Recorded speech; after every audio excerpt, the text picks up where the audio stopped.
tuples, ordered and tuples. We are going to discuss this thing.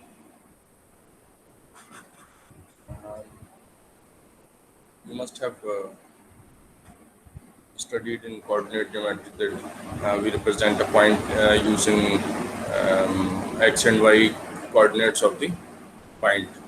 So tuple represents a combination of two or more values, like 2D point. We need to represent uh, two values x and y. Similarly, we can have other combinations. So we can define tuples formally using the definition that for any n belonging to n is any number, and n is the capital N है, that is the natural number, the set of natural number. कोई भी number है आपके पास वो जो natural number है, n ordered n tuple होगा, यानी कि n combinations of values, or a sequence of length n is written as a1, a2, a3, a4. Can you see? This is in here.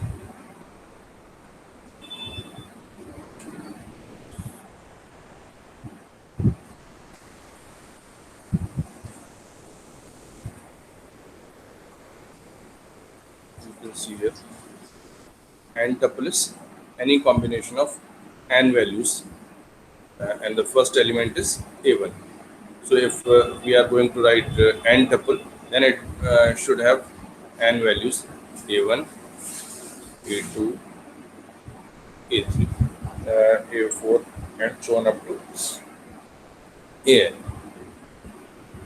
These are like sets. जैसे आप set में देखा था, set में हमारे पास n elements थे, so we can write n elements there. But unlike set, these values are ordered. That's why these are called ordered n tuple. Because if you are representing a representing a point, suppose point is 0 and 10 on the screen or on any surface. 0, 10 is not same as 10, 0. ये जो आपके दो points हैं ये same नहीं है, so it means order does matter here. Is that clear? That's why these are called ordered n tuples. इस वजह से हम इनको ordered n tuple बोलते हैं, ठीक है, because these are sequence of n values and these are ordered. और इसमें फर्स्ट एलिमेंट आपका जो है a1 है, सेकंड एलिमेंट है a2 है, तो सभी की पोजीशन जो है वो फिक्स्ड है, और इसी वजह से हमारा n tuple ordered कहलाएगा.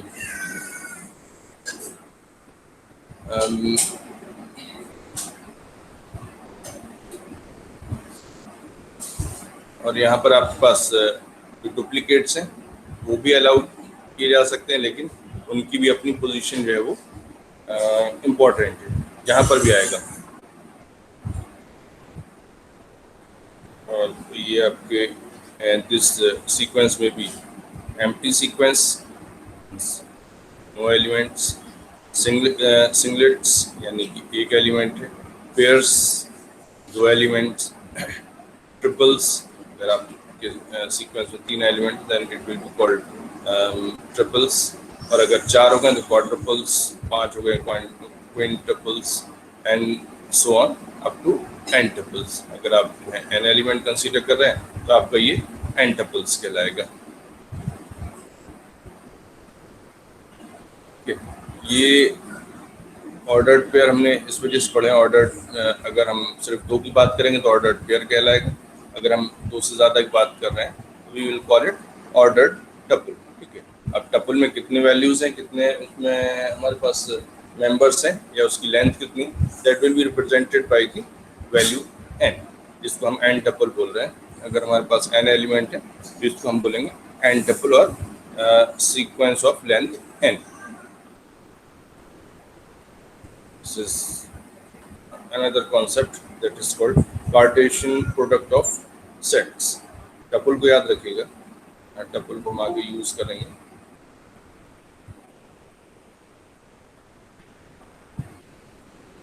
Excuse me, sir. Yeah. Sir, ordered and double spaces समझा दीजिए. Ordered and double.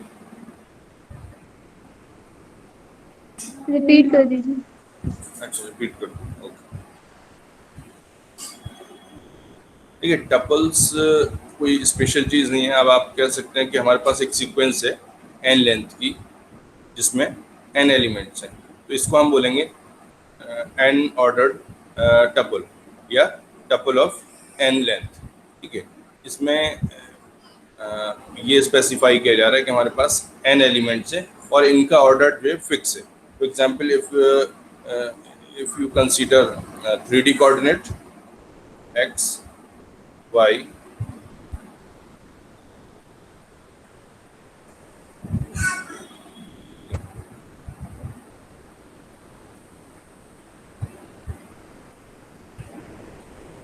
और तीसरा है आपका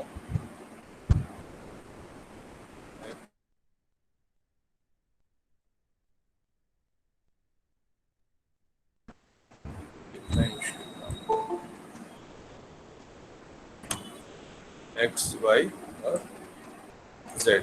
ये आपके पास जो सेट है, जो आप सीक्वेंस देख रहे हैं एक्स वाई जेड की, दिस इज ऑर्डर्ड. अगर आप इसमें एक्स वाई जेड की वैल्यू चेंज करते हैं तो आपका पॉइंट जो है वो चेंज हो जाएगा. That's why I am saying this is different from set in the manner that in set the order doesn't matter. आप किसी भी मेंबर को कहीं पर भी लिख सकते हैं. It should be the member only. Sequence or the position of element doesn't matter, but here the position matters. So if you have written जैसे भी आपको मैंने 2D कोऑर्डिनेट के बारे में कहा था कि आपके पास कोई पॉइंट है 0 10 एंड एक दूसरा पॉइंट है 10 0, तो these 2 points are different. Similarly, if we are considering a 3D coordinate in 3D geometry, so we can have 3 different values. ठीक है. ये आपके पास हो सकती हैं सपोज 2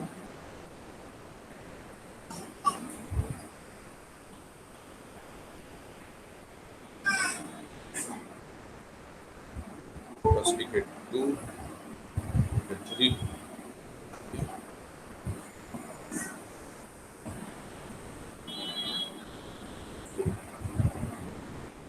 ये आपके पास एक पॉइंट है. This point is different. अगर आप यहाँ पर लिखते हैं 3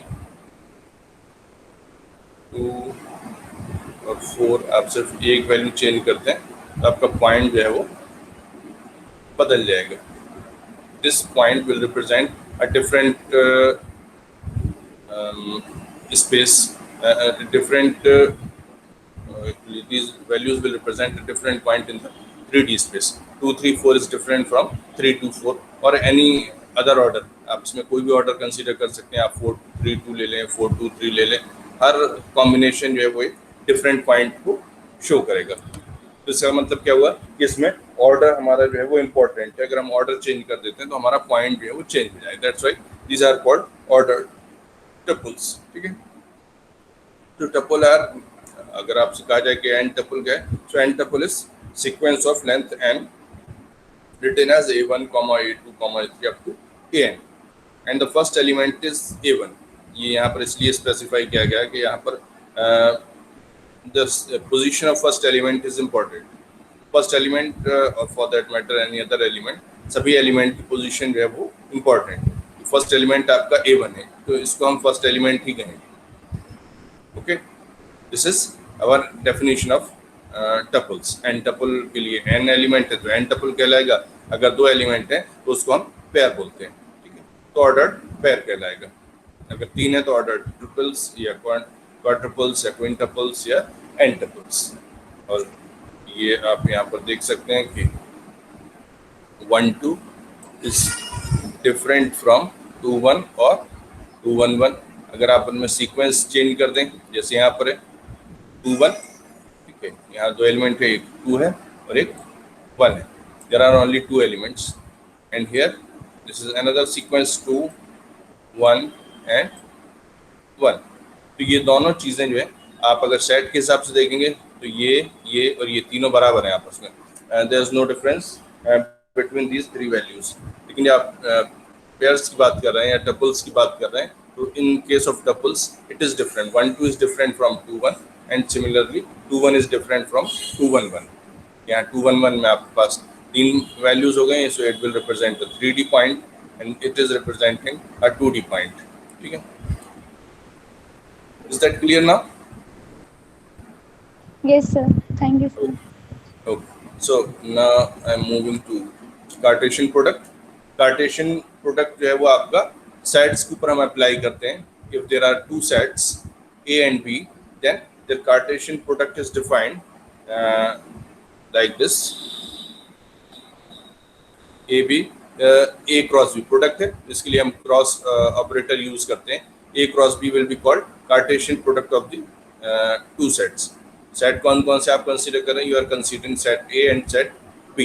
this will be defined as ordered pair A B, ये आपका ऑर्डर्ड पेयर कहलाएगा ए बी, सच दैट, ये आपका सच दैट का सिंबल है जो हम इसमें यूज करते हैं इसकी सेट की डेफिनेशन में। So A cross B in itself is a set, ठीक है, containing ordered pair A B where A belongs to A and B belongs to B. Is that clear? A cross B, जिसको हम Cartesian product कह रहे हैं, Cartesian product is defined in this manner.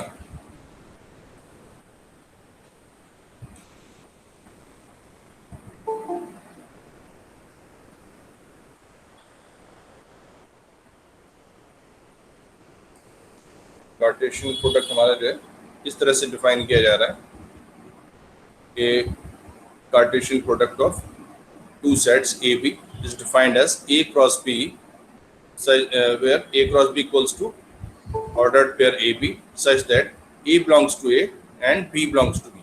ये आपका and operator का symbol है, यानी कि ये दोनों कंडीशंस एक साथ फुलफिल होंगे। अगर हम A क्रॉस B कैलकुलेट कर रहे हैं तो A क्रॉस B में वो सारे के सारे पेयर्स आएंगे जो इस ऑर्डर को इस कंडीशन को फुलफिल करेंगे। व्हाट डज इट मीन कि आपका जो पहला एलिमेंट होगा वो सेट ए का होगा और दूसरा एलिमेंट जो है वो सेट बी का होगा। यहाँ पर एक छोटा सा एग्जांपल दिया हुआ है, एक सेट है आपका ए बी, दूसरा सेट है 1 2। So how to calculate Cartesian product of these two sets? इसको चाहे इस तरह से कर लें, या आप ये मान लें कि ये हमारा ए है, this is our set A and this is our set B। ये हमारे पास सेट A है और ये सेट B है। When we are considering like this, then we will calculate the Cartesian product, that this will be equal to, आप यहाँ पर देखें पहला एलिमेंट क्या है A, यहाँ पर पहला एलिमेंट A से ले लिया, दूसरा एलिमेंट B में कौन सा है? B में आप देखें तो यहाँ पर 1 है, तो B का एलिमेंट ले लिया 1। तो हमारे पास पहला ऑर्डर्ड पेयर आ गया है,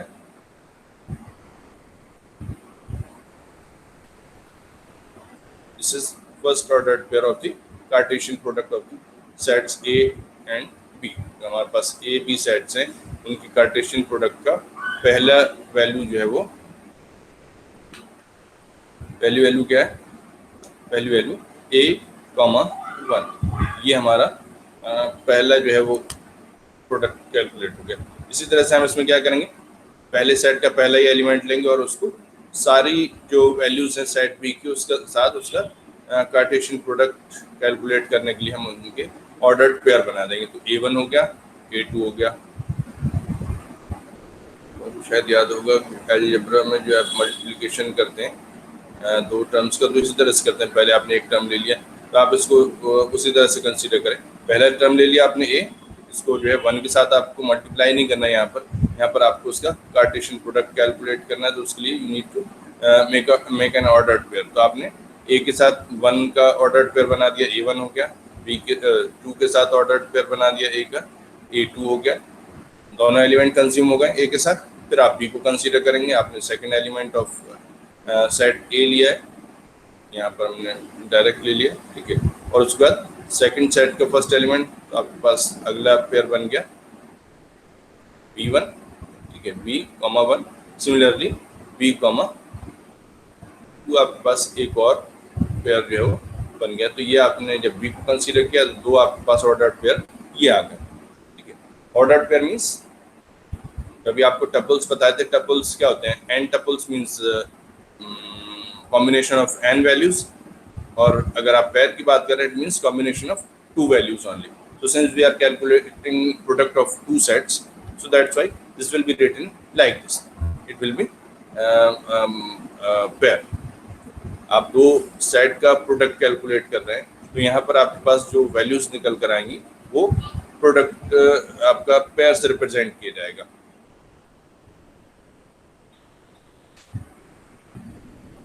एंड नोट दिस थिंग, अगर आपके पास 2 फाइनाइट सेट्स हैं A and B, then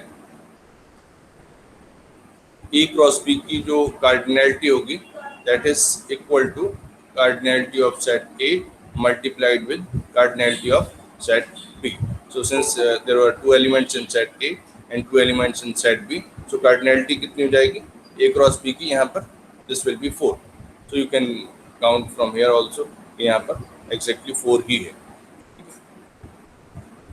Cartesian product is not commutative. Cartesian product आप अगर अभी जैसे यही एग्जाम्पल आप कंसीडर कर रहे हैं, यहाँ पर लिख रहा हूँ मैं,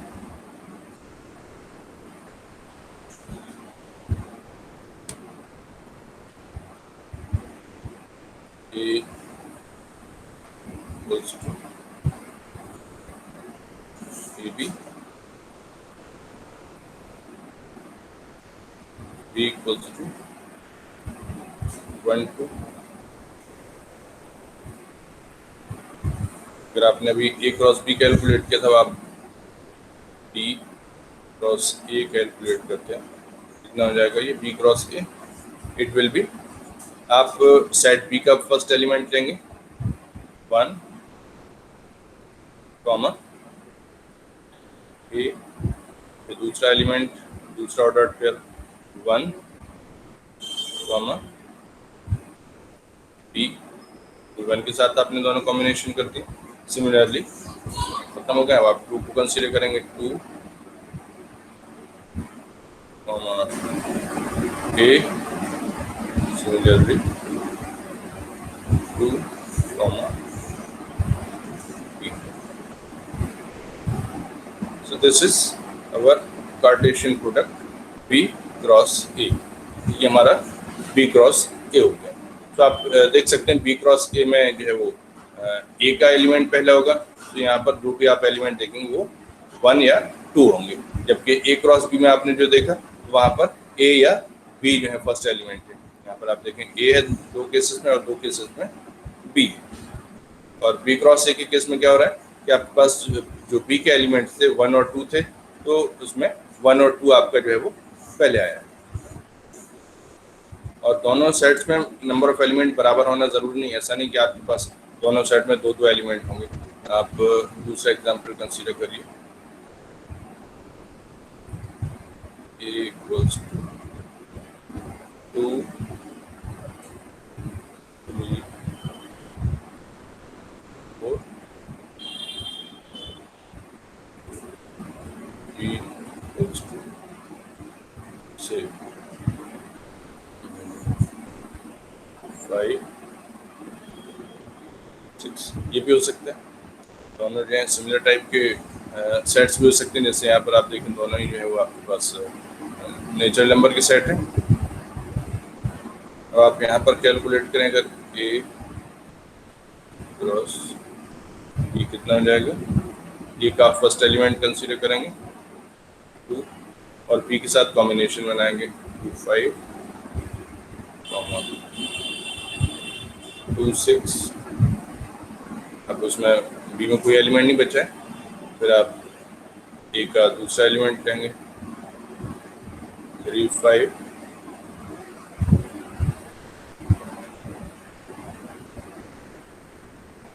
3 6।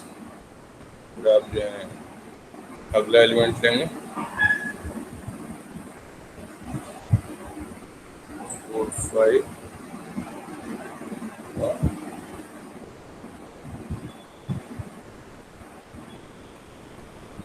4 6। So this is your product A cross B. तो आप देखें अगर ए क्रॉस बी में कितने एलिमेंट्स हो गए, कार्डिनलिटी चेक करिए ए क्रॉस बी की, इट इज 1, एक element, 2 element, 3 element, 4 element, 5 element, 6, total there are 6 element. And if you consider cardinality of set A, so this is 3 and the cardinality of set B is 2. So what will be the product? The product will be 3 into 2, that is 6. So you can check this is correct. जो यहाँ पर लिखा हुआ है the cardinality of A cross B equals to cardinality of A cross cardinality of B. And ये भी बात आपको मैंने क्लियर कर दी जब आप कार्टेशियन प्रोडक्ट कैलकुलेट कर रहे हैं, तो इसमें फॉर ऑल, ये जो आप देख रहे हैं this is written for all A B, यानी कि सभी सेट ए बी के लिए जो बात लिखी है इन्होंने, सभी सेट ए बी के लिए है, A cross B equals to B cross A, और उसके आगे नेगेशन का साइन लगा दिया। It means this is not true for any set A and B, यानी किसी भी सेट के लिए ये ट्रू नहीं है। इसको आप दूसरे वर्ड में ये भी लिख सकते हैं for all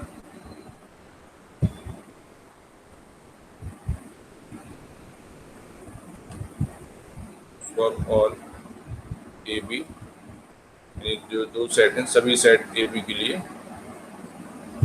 A cross B not equals to B cross A. जैसे भी इस तरह से भी आप इसको डिफाइन कर सकते, बल्कि ये ज़्यादा बेटर है कि आप डायरेक्टली डिफाइन करें इंस्टेड ऑफ डिफाइनिंग नेगेशन। ठीक है, for all sets A B A cross B is not equals to B cross ए।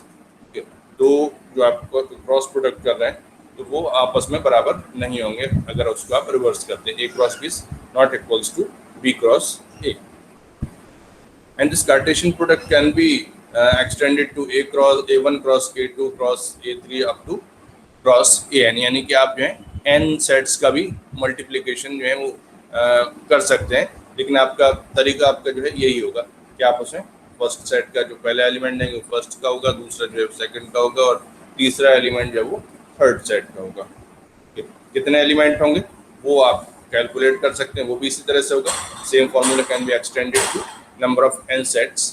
एक अगर आपको जो कार्डिनलिटी है, cardinality of the product any number of sets जो आप कंसीडर कर रहे हैं, अगर आपने n सेट कंसीडर किए, so cardinality of A cross A1 cross A2 cross A3 up to cross AN, then it will be equal to cardinality of A1 cross cardinality of B cardinality cross cardinality of C। यानी आप individual set में जितने element हैं उन सबको आप जो है मल्टीप्लाई कर सकते हैं। That will give you the Cartesian product of the sets, cardinality of the sets। Union operator आप लोगों को मैं बता दिया था, ये देखिए इंटरसेक्शन भी बता दिया था, डिसजॉइंट भी बता दिया था, inclusion exclusion, set difference, set complement एक आपका जो है नहीं बताया था उस दिन मैंने। ठीक है, तो यहाँ पर आपको एक चीज़ कंसीडर करनी पड़ती है, that is called universe of discourse, यानी कि हम जिन चीज़ों के बारे में बात कर रहे हैं उसका पूरा सेट। ठीक है, for example we are talking about set of natural numbers या सेट ऑफ रियल नंबर्स, कोई भी आप जो सेट कंसीडर कर रहे हैं वो यहाँ पर आप जो है कंसीडर करेंगे। अगर आप करें नेचुरल नंबर के बारे में बात कर रहे हैं तो हमारे पास यूनिवर्स ऑफ डिस्कोर्स जो है क्या हो जाएगा, पूरे सेट ऑफ नेचुरल नंबर हो जाएगा। अगर हम जो है सेट ए की बात कर रहे हैं तो हमारे पास सेट ए जो है वो अपने आप में पूरा यूनिवर्स ऑफ डिस्कोर्स हो जाएगा। तो हम जिस सेट की भी बात कर रहे हैं उसी से रिलेटेड हमारा यूनिवर्स ऑफ डिस्कोर्स भी होगा। ठीक है, फॉर एग्जाम्पल कंसीडर द जो नीचे अगले स्टेटमेंट में लिखा हुआ कॉम्प्लीमेंट ऑफ ए। ठीक है, तो उसमें कुछ नोटेशन यूज करे गए, complement of A is written as A bar, जैसे आपने उसमें डिजिटल में पढ़ा होगा जो हम यूज़ करते हैं उससे कॉम्प्लीमेंट के लिए, कोई सिंबल यहाँ पर भी जो है यूज़ किया जाता है। आप जो है ए बार लिख देते हैं कॉम्प्लीमेंट को रिप्रेजेंट करने के लिए। अगर आपके पास सेट ए है तो उसका कॉम्प्लीमेंट कैसे रिप्रेजेंट करेंगे? Complement will be represented by A bar. Is the complement of A with respect to, this is called with respect to U. What is U? U is called the universe of discourse. Okay. Universe of discourse इस वजह से इसको you set से represent करते हैं। तो हमारे पास जो ए का कॉम्प्लीमेंट है that is actually U minus A, यानी कि यू में से आपने सेट ऑफ जो डिस्कोर्स था आपका, यूनिवर्स ऑफ डिस्कोर्स था, उसमें से आपने ए को माइनस कर दिया। A has been remove from the universal set भी कहते हैं इसको, या यूनिवर्स ऑफ डिस्कोर्स। ठीक है, तो हमारे पास यू माइनस ए हो जाएगा। ये this is you minus A. So for example, if u equals to n, अगर हम ऑल नेचुरल नंबर की बात कर रहे हैं तो हमारे पास जो सेट 3 5 है, ठीक है, एक सेट है हमारे पास 3 5, इसका कॉम्प्लीमेंट क्या होगा? इसका कॉम्प्लीमेंट हो जाएगा set of all natural numbers excluding 3 and 5। ठीक है, so this will be the complement of A. Complement में आपका क्या होता है? उसका जस्ट अपोजिट हो गया। सेट जो आप यहाँ पर कंसीडर कर रहे हैं, जो आप यहाँ पर सेट कंसीडर कर रहे हैं वो क्या है? 3 और 5। बस जो सेट है यहाँ वो 3 5। अब इस 3 5 सेट का कॉम्प्लीमेंट आपको कैलकुलेट करना है, and you are going to calculate with respect to n। n is set of all natural number. तो ऑल नेचुरल नंबर में से आपको 3 5 का कॉम्प्लीमेंट निकालना है। 3 5 का कॉम्प्लीमेंट मतलब कि आप यहाँ सेट में से, पूरे सेट में से इन दो एलिमेंट्स को माइनस कर दें। सो this will be the remaining set all natural numbers. बल्कि इसमें इन्होंने जीरो गलत लिखा हुआ है, इसको फिर मैं नेचुरल नंबर के बजाय हम इसको होल नंबर के सेट कह सकते हैं। You can represented by W, otherwise zero should not be there. अगर आप नेचुरल नंबर कहेंगे तो उसमें जीरो को हटाना पड़ेगा। So the set will contain 1 2 4 6 7 and then all numbers. ठीक है, so if we convert change our universe of discourse, if I say that u equals to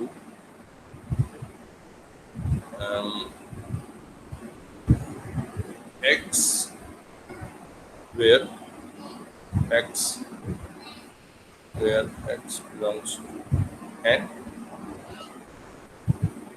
and x is less than or equals to 10। अगर आप u को इस तरह define करें, u equals to x where या such that x belongs to n, यानी कि x आपका नेचुरल नंबर है और x जो है वो 10 से छोटा है। तो आप पहले u को ही कैलकुलेट कर ले, क्या हो जाएगा? इसको अगर आप एग्जैक्ट वैल्यू फॉर्म में निकालें तो कौन सी वैल्यूज हो जाएंगी? x contains all x which are natural numbers and less than or equals to 10. So it will start from 1 2 3 4 5 6 7 8 9 10। So this will be your universe of discourse. ठीक है, अगर मैंने u स्पेसिफाई किया है ये, तो आपके पास अगर यहाँ पर n लिखा था तो it means all natural numbers. यहाँ पर हमने u को स्पेसिफाई किया कि u हमारा क्या है? u is represented by this set definition. ठीक है, तो उसके हिसाब से हमारे पास ये u की वैल्यूज हो गई हैं। क्लियर?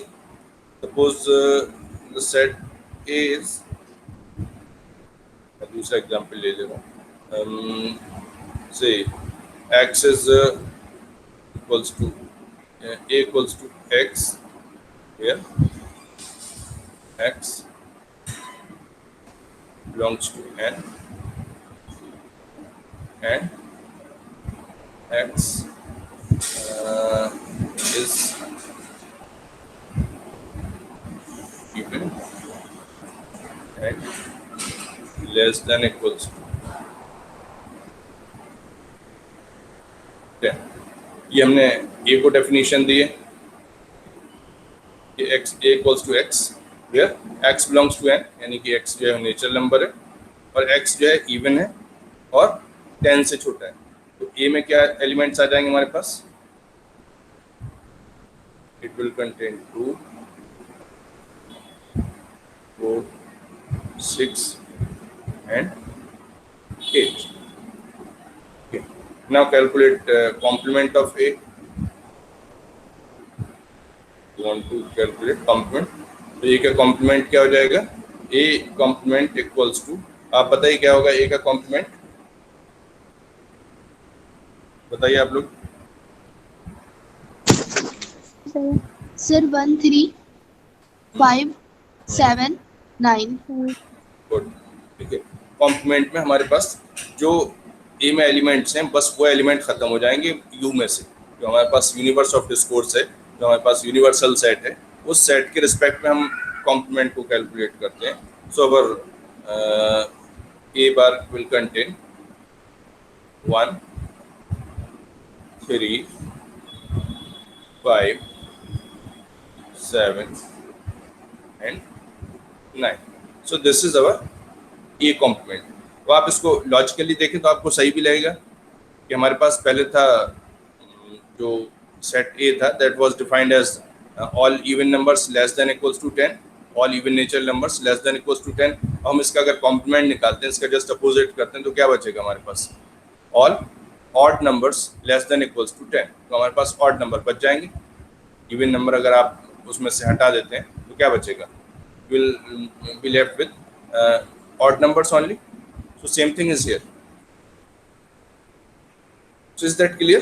Set complement, कि आपको किसी भी सेट का कॉम्प्लीमेंट निकालना, but remember one thing that u is important, कि आप जो सेट u है जिसके रिस्पेक्ट में आपको ये कॉम्प्लीमेंट कैलकुलेट करेंगे, वो सेट आप ध्यान रखिए कि आपको क्या दिया हुआ है u। अगर u आपको गिवन नहीं है then you can not calculate A bar, ठीक है। आप जो है कॉम्प्लीमेंट ऑफ ए तब कैलकुलेट नहीं कर सकते अगर u आपको गिवन नहीं है। तो u शुड बी गिवन। अगर u है तो आप u के रिस्पेक्ट में बेसिकली a बार कैलकुलेट करते हैं या a कॉम्प्लीमेंट कैलकुलेट करते हैं। And a complement is equals to, यहाँ पर अगर आप उसकी डेफिनेशन देखें जो हमारे पास a कॉम्प्लीमेंट है, a कॉम्प्लीमेंट जो है this is equal to this expression, ठीक है, u minus a।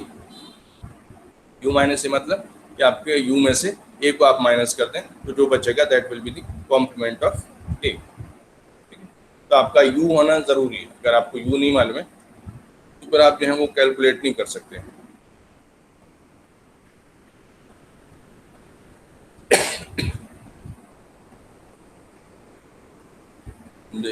Definition when u is clear, ठीक है। अगर आपको u क्लियरली मालूम है तो इस तरह का केस होगा। आप देख रहे हैं लेफ्ट हैंड साइड कि ये हमारे पास ये सेट ऑफ डिस्कोर्स u है, जो आप स्क्वायर से देखना है, it being represented by square और रेक्टेंगल भी कह सकते हैं आप, ठीक है। तो ये हमारा u है और ये a है जो u को बिलोंग कर रहा है, ठीक है। अगर आप a बार कैलकुलेट करते हैं तो आपने क्या किया, इतना हिस्सा जो ए वाला पोर्शन था वो आपने रिमूव कर दिया और जो बाकी बचा हुआ है this will be called A bar, ठीक है। और इसको आप ये भी कह सकते हैं A bar equals to x, where x does not belong to, x में वो सारे एलिमेंट आएंगे जो ए को बिलोंग नहीं करते। Is that clear? तो यही हमारे कॉम्प्लीमेंट की डेफिनेशन है। ए बार में वो एलिमेंट आएंगे जो ए में नहीं है। These are some set identities ये आपकी याद रखने के लिए। अगर आप इसको लॉजिकली देखें तो जो नंबर्स के लिए होती हैं उसी टाइप की हैं। जैसे आप कहें कि कोई भी नंबर है x प्लस 0 इक्वल्स टू क्या होता है, x होता है, यानी कि वहाँ पर हम 0 को जो है वो कंसीडर करते हैं एडिटिव आइडेंटिटी। यहाँ पर पाई को यानी कि एम्प्टी सेट, वहाँ 0 था, वो भी यही चीज़ रिप्रेजेंट कर रहे हैं, नथिंग। यहाँ पर भी आप जो है उसी चीज़ को रिप्रेजेंट कर रहे हैं, दैट इज नथिंग। तो यहाँ पर सेट में अगर कुछ नहीं है तो हम उसको कहते हैं एम्प्टी सेट रिप्रेजेंटेड बाय 5। तो अगर आप ए का 5 के साथ यूनियन करेंगे तो क्या मिलेगा आपको, यानी आप यूनियन कैलकुलेट कर रहे हैं किसी सेट के साथ जिसमें कोई एलिमेंट नहीं, तो आपका ए जो है वैसे ही रहेगा जैसा था।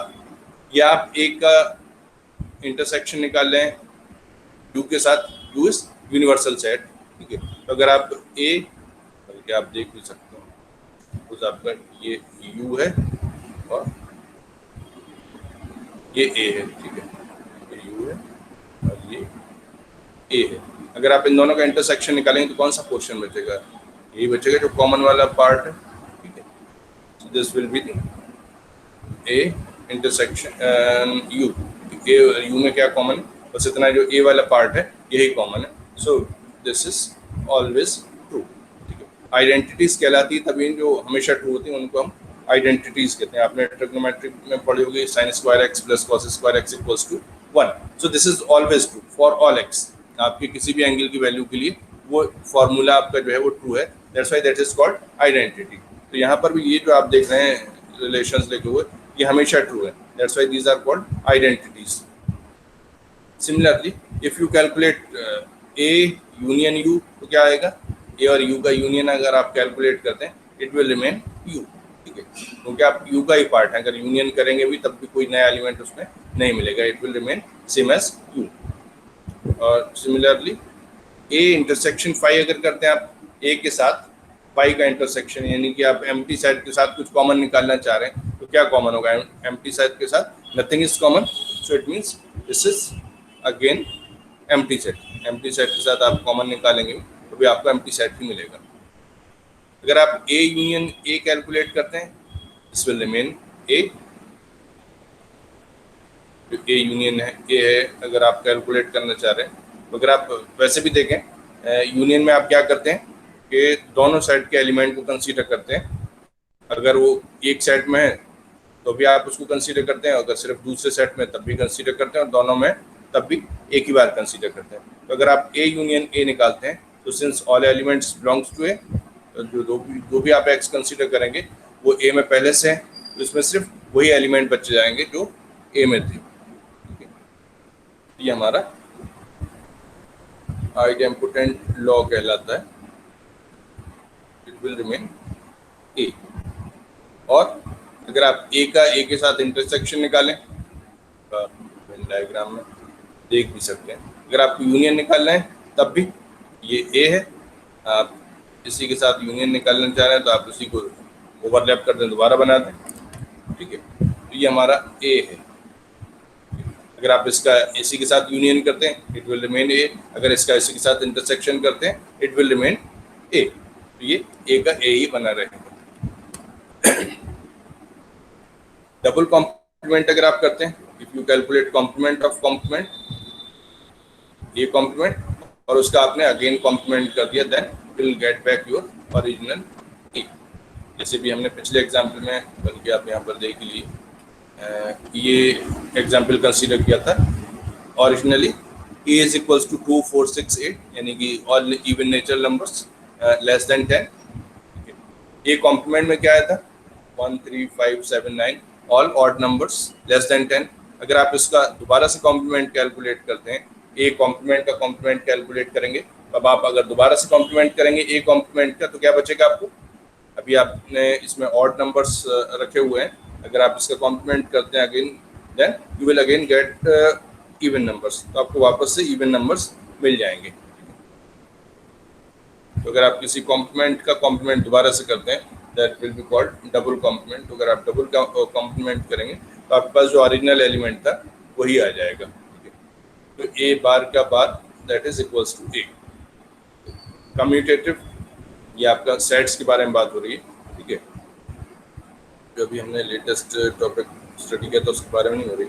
ए union B equals to B union A, this is commutative, आप पहले भी देख चुके हैं और आप देख भी सकते हैं। Again you can consider using Venn diagrams के, अगर आपके पास दो सेट हैं ए और बी, ठीक है, कुछ इनमें एलिमेंट सपोज यहाँ पर आपके पास 3 है, यहाँ पर 1 और 2 है, यहाँ पर 4, 4 ये, ठीक है। तो आपका सेट ए में 3 एलिमेंट है 1, 2, 3 और बी में 2 एलिमेंट हैं 3, 4, ठीक है। अगर आप A यूनियन B कैलकुलेट करें, दिस विल बी 1 2 3 एंड 4। अगर B यूनियन A कैलकुलेट करेंगे तब भी यही होगा। 4 पहले ले सकते हैं आप, उसके बाद 1 2 3 आ जाएगा। लेकिन सेट में ordering is not important, set are unordered collection, ठीक है। तो आपको यहाँ पर A यूनियन B और B यूनियन A जो है दोनों सेम वैल्यू को रिप्रेजेंट करेंगे।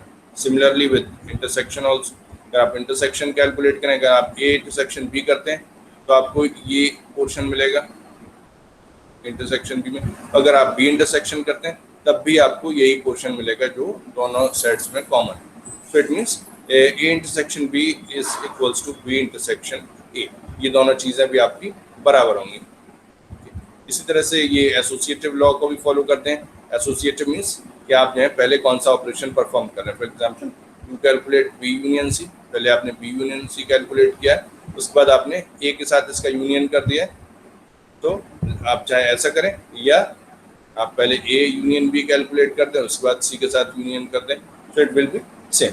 दोनों केसेस में आपको सेम आंसर जो है वो मिलेगा। सिमिलरली विद इंटरसेक्शन ऑल्सो, आप चाहे पहले B इंटरसेक्शन C कर लें, उसके बाद जो है वो A के साथ उसका इंटरसेक्शन कैलकुलेट करें, या पहले A और B का इंटरसेक्शन कैलकुलेट कर लें और फिर C के साथ उसका इंटरसेक्शन आप कैलकुलेट करें, will get the same thing. आप इसका जो है एग्जाम्पल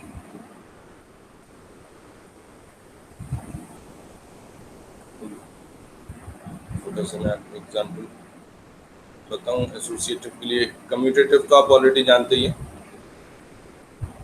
टाइम देखिए जरा कितना हो गया, 9:51 हो गया। चलिए तो आप लोग अपनी अटेंडेंस करिए, हम इसको कल करेंगे, ठीक है।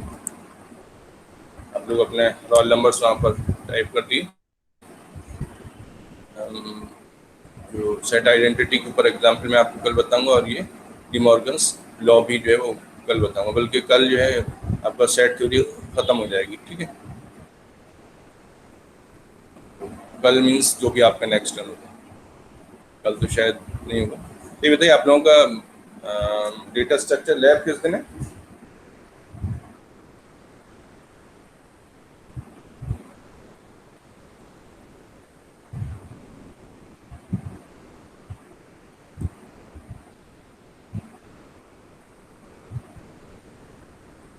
रोल नंबर्स लिख दिए। पूछा आपका डेटा स्ट्रक्चर का एग्जाम कब है? Exam means sorry class.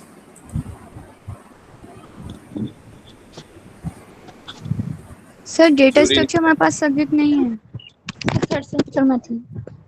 अच्छा सॉरी, आप लोग तो फाइनल ईयर में। Yes sir. ठीक है, आपको पिछले साल पढ़ा है। ठीक है, तो हम बाकी चीज़ कल डिस्कस करेंगे। आप लोग जो हैं वो क्विट कर सकते हैं।